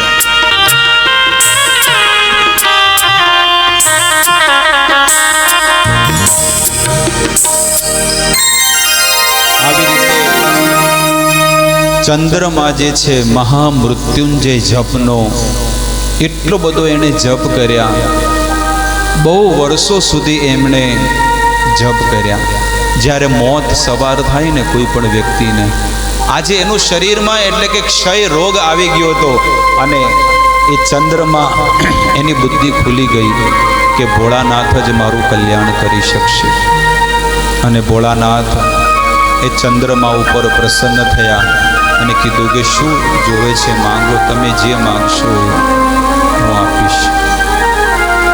ત્યારે કીધું કે મને ફરીથી હતો એવો ને એવો કરી દો. એટલે ભગવાન ભોળાનાથે કીધું કે એવો તો નહીં થાય. એ જે શિવલિંગ જે છે ને, એને શિવલિંગ બનાવ્યું હતું, એ શિવલિંગમાંથી ભોળાનાથ પ્રગટ થઈ ગયા. સાક્ષાત મૂર્તિમાન રૂપે ભગવાન ભોળાનાથ પ્રગટ થઈ અને ચંદ્રમાને આશીર્વાદ આપ્યા કે હું તને આશીર્વાદ આપું છું કે 15 દાડા વધે અને 15 દાડા તો ઘટીશ. આવા હું તને આશીર્વાદ આપું. તને કંઈ થશે, આ જીવન આવો ને આવી રીતે તું રહીશ. આવા આશીર્વાદ આપ્યા. અને એ દિવસથી ચંદ્રમાએ કીધું કે હે પ્રભુ, તમે આજે પ્રગટ થઈને મારો યશ વધાર્યું છે તો તમે અહીંયા જ રહી જાઓ. કારણ કે દેવતાઓ પણ ત્યાં પ્રગટ થઈ ગયા તરત જ. ભોળાનાથ પ્રગટ થયા હોય તો બધા દેવતાઓ ફૂલોની વર્ષા કરે છે અને ચંદ્રમાની વાતને દેવતાઓ જે છે ને ભગવાન સુધી પહોંચાડે છે કે ચંદ્રમાએ જો આટલી પ્રાર્થના કરી છે તો ભોળાનાથ તમે અહીંયા જ શિવલિંગના રૂપે તમે અહીંયા રહી જાઓ. બસ એ દિવસથી ભોળાનાથ શિવલિંગ રૂપે તો પ્રગટ થયા, પણ એ ચંદ્રમાએ પ્રગટ કર્યો એટલે એનું નામ પડ્યું સોમનાથ મહાદેવ. બોલો સોમનાથ મહાદેવ. અને જ્યારે સોમનાથ મહાદેવ રૂપે પ્રગટ થયા એટલે ભગવાન કહે છે કે હું તો રહું, પણ ચંદ્ર તારે પણ અહીંયા રહેવું પડશે હો. ભગવાન ક્યારે રહે? જ્યારે ભક્ત હોય તો રહે ને. એટલે ત્યાં આગળ ચંદ્રમાને ત્યાં સ્થાન આપવામાં આવ્યું, ત્યાંથી થોડેક દૂર, અને એક મોટો કુંડ બનાવ્યો અને એનું નામ છે ચંદ્રકુંડ. કે છે કે જે સોમનાથ મહાદેવના દર્શન કરે પણ એ ચંદ્રકુંડના જો કોઈ દર્શન ન કરે, શિવ પુરાણમાં આનું વર્ણન છે, તો એને પૂર્ણ ફળની પ્રાપ્તિ નથી થતી. આવી રીતે ત્યાં આગળ લખેલું છે શિવ મહાપુરાણમાં કે પંચકોશી એ જેટલો સોમનાથ તીર્થ છે, જો એ સોમનાથ ભગવાનના અને એ ચંદ્રકુંડના જો કોઈ દર્શન કરે તો એને પુનર્જન્મ ન વિદ્યતે, એને આ સંસારમાં ક્યારે પુનર્જન્મ નથી લાગતો. આવી રીતે ભગવાન ભોળાનાથ જે સોમનાથ જે પ્રથમ જ્યોતિર્લિંગ છે એનું વર્ણન મેં તમને કર્યું. અને બીજું જ્યોતિર્લિંગ હવે આવે છે જે આંધ્રપ્રદેશમાં છે. હમણાં આપણે વાત કરી હતી ને મલ્લિકાર્જુન. એ મલ્લિકાર્જુન, મલ્લિકા એટલે કે પાર્વતી અને અર્જુન એટલે ભોળાનાથ. મલ્લિકાર્જુન આંધ્રપ્રદેશની અંદર આ ભોળાનાથનું શિવલિંગનું મંદિર છે. એની એક કથા આવે છે કે જ્યારે કાર્તિકેયને ખબર પડી ગઈ કે મારા નાના ભાઈના વિવાહ પહેલા કરાવડાયા અને મારા વિવાહ ન થયા, એટલે એ રિસાઈ ગયા અને ઉત્તર દિશાથી ચાલતા ચાલતા સીધા દક્ષિણ દિશાના છેલ્લા ખૂણે ગયા અને ત્યાં આગળ જઈ અને ક્રોંચ પર્વત, અહીંયા એનું વર્ણન છે કે તચ્છુત્વા સ કુમારો હિ પ્રણમ્ય પિતરોચતો જગામ પર્વત ક્રોંચમ પિતૃભ્યામ વારિતો અપી. ક્રોંચમ એટલે કે ક્રોંચ પર્વત ઉપર જઈ અને ત્યાં રીસાઈને બેઠા છે. ન ખાવાનું ન કાંઈ વસ્તુ નહીં. ઘણો સમય વીતી ગયા, રીસાઈને ત્યાં રહેવા માંડ્યા. હવે માતા પાર્વતીને, બાપાને દુઃખ ન હોય પણ માને વધારે દુઃખ થાય કે દીકરો ક્યાં ગયો હશે, શું કરતો હશે. માતા પાર્વતીએ નંદીશ્વરને કીધું કે જાઓ ગમે તે કરો, ધરતી પાતાળ એક કરો, પણ મારા દીકરાને તમે શોધીને લાવો. અને એ લોકોને થોડી ખબર હતી કે ક્રોંચ પર્વત પર જઈને હંતાયા છે. એટલે આખા સંસારમાં બધે ફરતા ફરતા નંદીકેશ્વર જ્યારે ફરતા ત્યાં પહોંચ્યા ને ક્રોંચ પર્વત ઉપર, ત્યારે એમને ખબર પડી કે આ દીકરો અહીંયા છે કાર્તિકે. અને જ્યારે આ વાત એમને કીધું કે ચાલો હવે ઘરે પાછા, કાર્તિકે આવ્યા નહીં. અને ન આવ્યા એટલે જઈને કૈલાસમાં સંદેશો મોકલાવ્યો કે કાર્તિકે તો આવવાની ના પાડે છે. બંને પાર્વતીએ જીદ કરી કે હવે હું મનાવવા જઈશ. એટલે પછી શિવજી અને પાર્વતી બે જણા જે સ્થાનનું એડ્રેસ આપ્યું હતું, સરનામું, ત્યાં જઈને પહોંચી ગયા. પણ એના પહેલા કાર્તિકેયને ખબર પડી ગઈ એટલે એ સ્થાન છોડીને હજી આગળ વધારે ઊંડા જંગલમાં જતા રહ્યા. અને એ જગ્યા જે ક્રોંચ પર્વત જે છે ને આંધ્રપ્રદેશનો, આજે એ પર્વત ઉપર આજે એ શિવલિંગ છે મલ્લિકાર્જુન.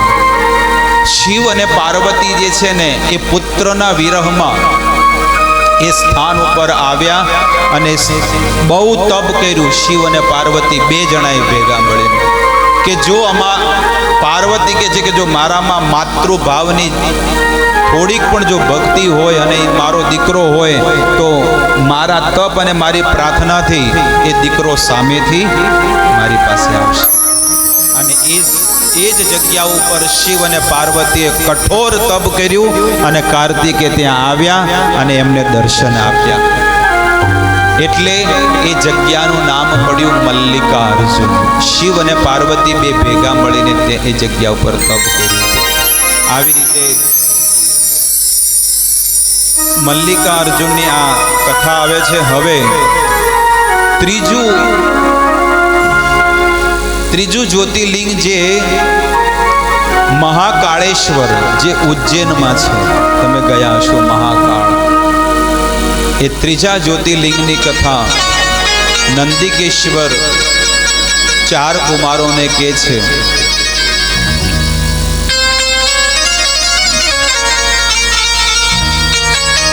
તત્રાસીદ બ્રહ્મનો શ્રેષ્ઠ શુભ કર્મ પરાયણ વેદા અધ્યન કરતામ ચ વેદ કર્મતઃ રતઃ સદા. એ ઉજ્જૈન અવંતી નગરીમાં એક વેદ પ્રિય બ્રાહ્મણ રહેતો હતો અને એની કથા અહીંયા સુદ ગોસ્વામી 88,000 ઋષિમુનિઓનો કહે છે કે વેદ પ્રિય બ્રાહ્મણ જે છે એને 4 સંતાનો હતા. દેવપ્રિય, પ્રિય મેધા, સુકૃત અને ધર્મનિષ્ઠ. આ 4 સંતાનો એમને હતા. અને ચારે ચાર દીકરાઓ પણ જે છે ને પિતાના પદ ચિહ્નો પર ચાલવા વાળા, ધાર્મિક અને એક નિષ્ઠા વાળા આ સંતાનો હતા. અને આ દીકરાઓનું વર્ચસ્વ અને એની ભક્તિ જે છે ને પિતાના જેવી જ હતી. કારણ કે એમના પિતા પણ ભોળાનાથનું ભજન કરવા વાળા, ભક્તિ કરવા વાળા. એક સમયની ઘટના છે કે રત્નમાલ પર્વત ઉપર એક દૂષણ નામનો રાક્ષસ રહેતો હતો. અને આ દૂષણ નામના રાક્ષસ જે છે ને એણે આખા સંસારમાં એમનો પ્રકોપ વધારી દીધો. સંસારમાં જ્યાં આગળ ધર્મની પ્રવૃત્તિ થતી હોય ને એ બધી નષ્ટ કરવા માંડ્યો. અને એક છેડેથી ચાલુ કર્યું તો બીજા છેડેથી છેડ પહોંચી ગયો. પણ છેલ્લું સ્ટોપ એનું ક્યાં આવ્યું? ઉજ્જૈનમાં આવ્યું. છેલ્લું સ્ટોપ હતી ખાલી. આખી દુનિયા પર એને બધી જગ્યાએ અધર્મ ફેલાવી દીધો હતો. અને બધા ડરીને પણ છુપાઈને રહેતા હતા. ત્યારે એને કીધું કે બસ હવે છેલ્લું સ્ટોપ બાકી છે ને આ અવંતી નગરીમાં બ્રાહ્મણો છે ને ખૂબ તપ કરી રહ્યા છે. એટલે અવંતી નગરીના 4 દ્વાર હતા. આવી રીતે આ બ્રાહ્મણ અને એના 4 સંતાનો જે છે એ બધા બહુ ડરી ગયા. અને બીજા બધા બ્રાહ્મણો પણ ડરી ગયા. એટલે બધા એમને વારે વારે ડરાવે કે હવે શું કરીએ, આપણે તો શરણાગતિ મૂકવી જ પડશે. ત્યારે વેદ પ્રિય બ્રાહ્મણ કહે છે કે આપણે ભોળાનાથની શરણમાં છીએ અને ભોળાનાથ હંમેશા પોતાના ભક્તોની રક્ષા કરે છે. તમે ચિંતા મત કરો, નિશ્ચિત ભગવાન ભોળાનાથ આપણી વાતને સાંભળશે. એટલા માટે આપણે પહેલા કરતા પણ આપણું તપને વધારવું પડશે, આપણી ભક્તિને વધારવી પડશે. એટલે બધા બ્રાહ્મણોએ ભેગા મળી અને બહુ મોટા યજ્ઞનું આયોજન કર્યું. 4 અવંતી નગરીના 4 દ્વારો બંધ કરી દીધા. અને બંધ કરીને એટલું કઠોર તપ કર્યું. પણ પેલો જે રાક્ષસ જે છે ને એ રાક્ષસે એ દરવાજાને તોડી નાખ્યા. એટલા વિશાળ દરવાજા હતા ને એ દરવાજા ચારો બાજુથી તોડી દીધા. અને જે શિવજી માટે જે યત્ન કરી રહ્યા હતા ને જે મૂર્તિમાં શિવલિંગમાં, આ બધા રાક્ષસો એ બ્રાહ્મણો જેવા મારવા જાય એ જ ઘડીએ મૂર્તિમાંથી મહાકાળ રૂપે ભોળાનાથ પ્રગટ થઈ ગયા. અને ભીંડી બધા રાક્ષસોને મારી નાખ્યા, કાપી નાખ્યા. બધા રાક્ષસો જ્યારે મરી ગયા એટલે બ્રાહ્મણો ઊભા થઈ અને ભોળાનાથનો જય જયકાર કરવા માંડ્યા. બોલો મહાકાલ કી જય હો. આવી રીતે ભોળાનાથ જે છે ને બહુ એકદમ વિકરાળ રૂપમાં, એમની આંખો લાલ ચોળ ને હોઠ પપડી રહ્યા હતા. અને આવું વિકરાળ રૂપ જોયું ત્યારે બધા બ્રાહ્મણો જે છે ને સ્તુતિ કરવા માંડ્યા અને એમને શાંત કરવા માંડ્યા. ભગવાન ભોળાનાથને એ જગ્યાએ બધા દેવતાઓ પ્રગટ થયા અને એમને ફૂલોની વર્ષા કરી, પ્રાર્થના કરી. અને ભોળાનાથને એ બ્રાહ્મણ દેવતા કહે છે કે તમે આ જ રૂપમાં ભક્તોની રક્ષા કરો અને તમે આ જ સ્થાને તમે રહો. અમે અમારા મનથી, ભાવથી અમે તમારી સેવા કરીશું. એટલે 3 શિવલિંગની આજે મેં તમને કથા કરી, 3 જ્યોતિર્લિંગની કથા. હવે આગળ એની બીજી પણ એક કથા આવે છે કે એક ચંદ્રસેન નામનો એક રાજા હતો. એના પછીની ઘટના આવે છે. ચંદ્રસેન નામનો એક રાજા હતો અને આ રાજાનો એક મિત્ર હતો જેનું નામ છે મણિભદ્ર. આ મણિભદ્ર જે છે ને એ મણિભદ્ર બીજું કોઈ નહીં પણ આ મણિભદ્રવીર મહારાજ છે ને એની જ કથા છે. હા, ઉજ્જૈનની. એટલે મણિભદ્ર જે છે ને એમનો મિત્ર હતો અને એણે એક મણિ આપ્યો હતો. અને આ મણિ બીજું કોઈ નહીં પણ પારસ મણિ હતો, બીજું કોઈ વસ્તુ નથી. અને એને જેને સ્પર્શ કરાવે ને આમાં એ ખુલાસો નથી પણ સંતો ત્યાં ઉજ્જૈનમાં આ બધી વાત કરે છે. કારણ કે હું કોઈ પણ વસ્તુ સ્પષ્ટ વસ્તુ કહી દઉં. અહીંયા નામ આપેલું છે તસ્યા ભવ ભવત સખા રાજ્યો મણિભદ્રો ગણો દ્વિજા. મણિભદ્રો એમનું નામ હતું. તો એ મણિભદ્રએ એક એવો પારસ મણિ આપ્યો હતો આ ચંદ્રસેન રાજાને કે રાજા તમે બહુ શુદ્ધતાથી ને એક પવિત્રતાથી આટલું મોટું રાજપાટ ચલાવો છો, તો હું તમને એક પ્રસન્ન થઈને એક મણિ આપું છું. તમે જેને સ્પર્શ કરશો ને એ સોનું બની જશે. લોખંડને પથ્થરને કોઈ પણ વસ્તુને અડાડશો ને એટલે હોનું બની જશે. આવી વાત આ વસ્તુ જ્યારે આપીને અને આ વાત જે છે ને આખા સંસારના જેટલા રાજાઓ હતા ને નાના નાના એ બધા રાજાઓને ખબર પડી કે આ ચંદ્રસેન રાજા પાસે એક એવી કિંમતી અમૂલ્ય વસ્તુ છે, જો એ આપણને મળી જાય ને તો આપણે બહુ સુખી થઈ જશું. અને બધા રાજાઓ વિચાર કરે કે જો એકલા એકલા લડશું ને તો આપણે હારી જશું. એક કામ કરો, આપણે બધા ભેગા થઈએ. નથી એક પાર્ટીને હરાવવા બીજી બધી પાર્ટીઓ શું કરે, ભેગી થાય કે હેડો આપણે બધા ભેગા થઈને. હવે એક બેથી કોઈ થવાનું એટલે કે બધા ભેગા કરો એટલે બધાને ફોન કરો હેડો બધાને, એટલે બધા ભેગા થઈને પછી પાર્ટીને આપણે હરાવીએ. પણ તો એ સત્ય જ છે. એમ આ બધા રાજાઓ છે ને એ ભેગા થયા, એકત્રિત થયા. અને હમણાં આપણે તમને ન કીધું કે એ અવંતી નગરીને ચારે બાજુ ચાર મોટા મોટા દરવાજા હતા. અને દરવાજાને કોઈ તોડી જ ન શકે એવા મજબૂત દરવાજા.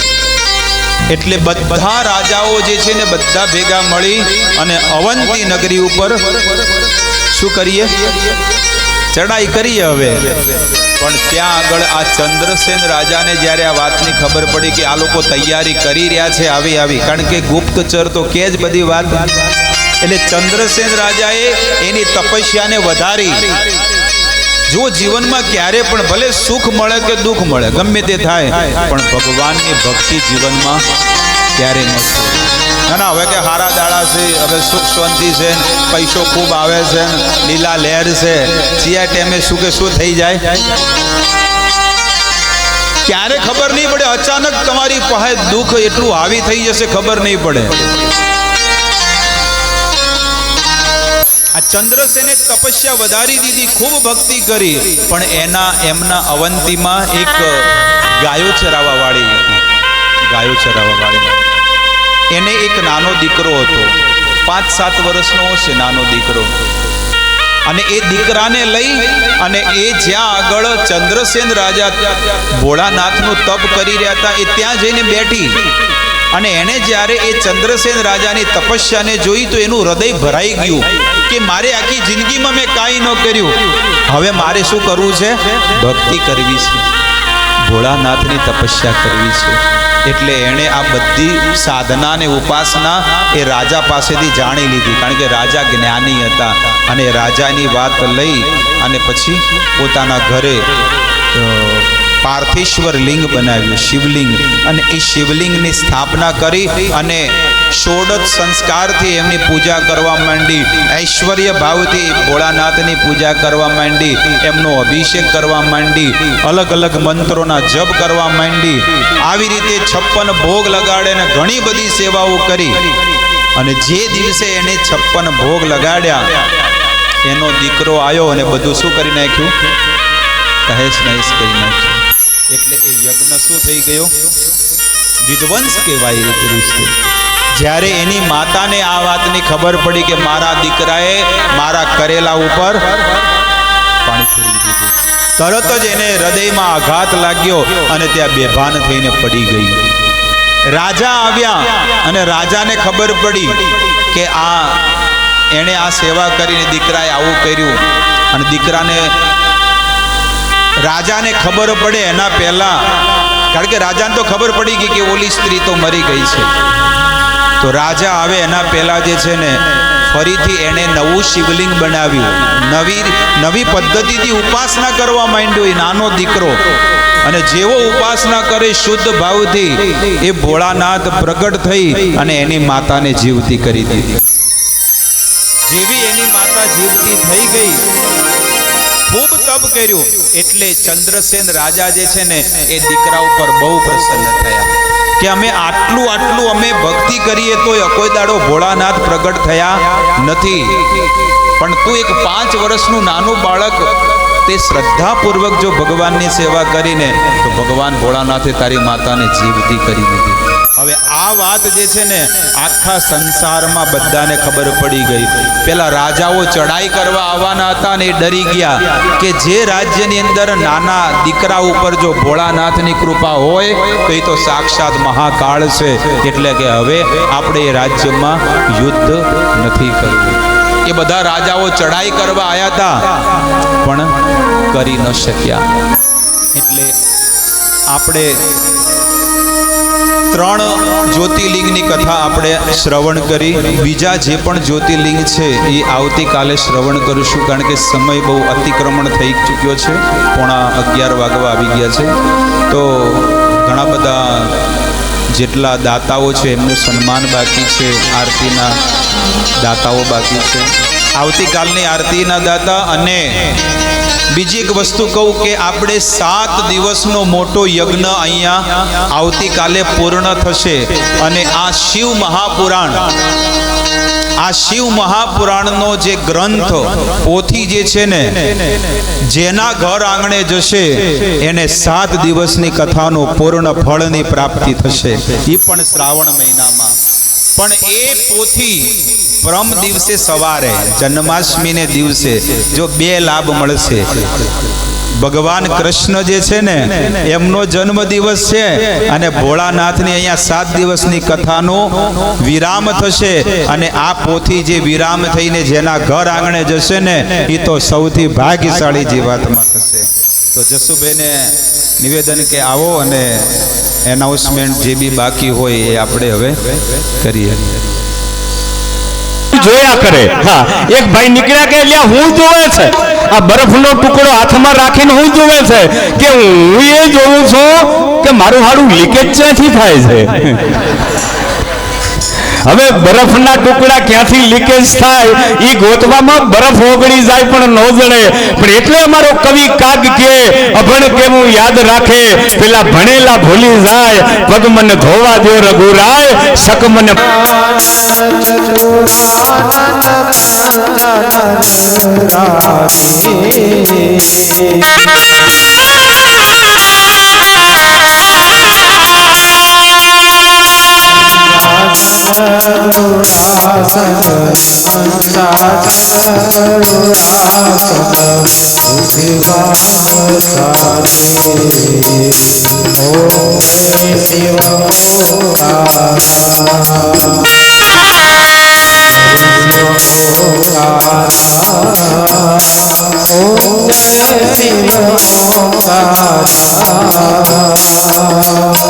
ब्रह्मा विष्णु सदाशिव, ब्रह्मा विष्णु सदाशिव, अद्वैत दाता, ओम जय शिव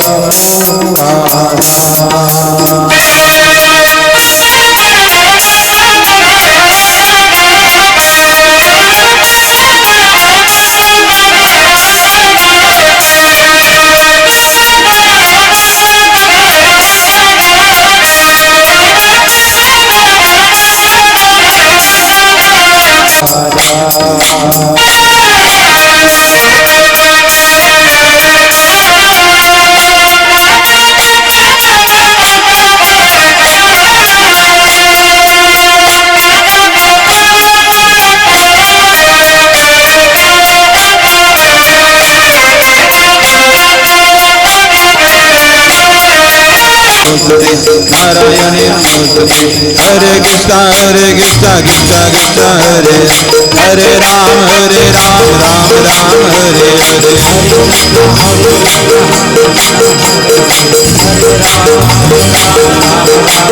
हे हरे कृष्णा कृष्णा कृष्णा हरे हरे हरे राम राम राम हरे हरे